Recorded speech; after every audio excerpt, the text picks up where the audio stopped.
Hey, Fred. You guys started small today and spent some time in some different lineups from, I guess, what you're used to playing in, a couple big lineups, some smaller lineups. Having OG back, how much with all of his versatility and the things that he can do on both ends of the floor, how much does he unlock some of those different combinations that you guys can experiment with? A lot. Obviously, we need him back, and he's been one of our better players this year, probably one of our more consistent players this year. And so, you look up, and I'm thinking that's what 9, 10 games. I didn't realize it was that many. But definitely just having him back out there is a different feel. It gives more flexibility, and a lot of times this year, it just feels like we're at the mercy of the other team quite a bit sometimes. And tonight, I thought from the tip we were pretty aggressive, and a lot of that has to do with OG's versatility and take some of the pressure off Pascal. And obviously Baines went to the bench, but I thought he was great in his minutes when he came in. Chris was great, so just kind of put everybody in a better position. Having one of our better players back on the floor, it's not rocket science, but just definitely good to have OG back. How do you think he looked? He looked good. He looked good. I thought he was easing his way into it. That took him a minute to get his feet underneath him. And he played well. We won, so that's all that matters. Thanks, Fred. Have a good night, man. You too. Next question goes to Mike Ganter. Hey, Fred. You played obviously without Kyle before, but when he leaves mid-game like that, or twice actually, how does that change your approach, and how does that affect you? Not much. My approach is pretty much the same as always, but obviously the ball's in my hand much more. Without him out there, I don't have to share that responsibility. So, just having more of a burden, more of a responsibility to make plays allows for more opportunities, and just trying to finish the deal for him. He was playing great before he went down. So, anytime a guy goes down, it's that next man up mentality that we've always had around here, and something that I've tried to continue to do is just increase my level of play when he's out. And I thought the entire team just picked it up a notch when he went down, and that's what you like to see. And I want to ask you about the small lineup. Is like you've seen it now once to start. Is it sustainable? You think can you run with this? It better be. We don't have a choice at this point. I don't. We're past theories and hypotheticals. You know what I'm saying? So it was a good start tonight, and it worked. So when you win, everything you did worked, and when you lose, it doesn't. And the bad part is we got to try to beat this team again in 48 hours. So we got our work cut out for us. Got it. Thanks, Fred. Thank you. Thanks, Mike. We'll go to Eric Kareen. Hey, Fred. Good game. Congrats on the win. After Sunday's loss, you were pretty open about I don't know if frustration's the right word, but we'll say that.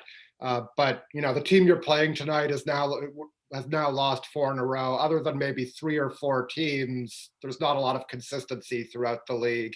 Do you have any theories on why that is, aside from maybe COVID obviously has taken a chunk of players out at any given time, but other than that, is there anything specific about this season? It's the world we living in, man. It's just the time that we're in, and you gotta look around and try to make the most out of each day, and just be positive. But it's tough. It's tough. There's good days and bad days. I'll keep saying that. Today was a good day for us. So, not that it makes our situation any better, but we're not the only team that's going through some of the things we're going through. And you can find some joy, not joy, but some relief in the fact that as good as we know we are, we're not the only team that's been up and down. And so a lot of it has to do with just the environment. I don't want to sit here and cry about it all night, but with the testing and the inconsistency and not being able to team bond, not being able to really do anything in the outside world, the travel again, no fans. It's a lot. It's a lot that's going into this season, and I just think it's a drain mentally, physically, and otherwise. And there's teams that are getting through it for sure. There's teams that are exceeding in that and that are consistent in that. So credit to them, but I'm not blaming anybody that's struggling with this. It's because it's definitely not easy.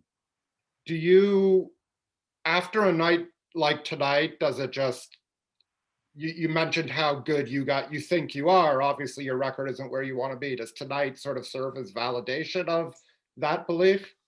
been validated in my eyes. You know, we played well this year. We played well multiple times this year, and we don't play well. So it's just a matter of like stringing them together. That'll be the validation is when we get on a consistent run. I think from my standpoint, I know how good we can be, and that's why the losses are frustrating. But like I said, it is what it is. You can't dwell on it. You got to move on, and you know, we're gonna go out there and try to get another one on Thursday. But again, you know, who knows what'll happen, what that day will look like. So you just got to take it one day at a time. Appreciate it, Fred. Have a good night. Thank you. Thanks, Eric. We've got time for one more. We'll go to William Liu. Hey, Fred, great game tonight. I think earlier in the season, you were speaking about how you were making the mid-range more of a priority for you. Is this one of those games where you kind of see the fruits of that labor, because the Bucks generally like to drop back and there is that space to take a mid-range jumper over Giannis, for example?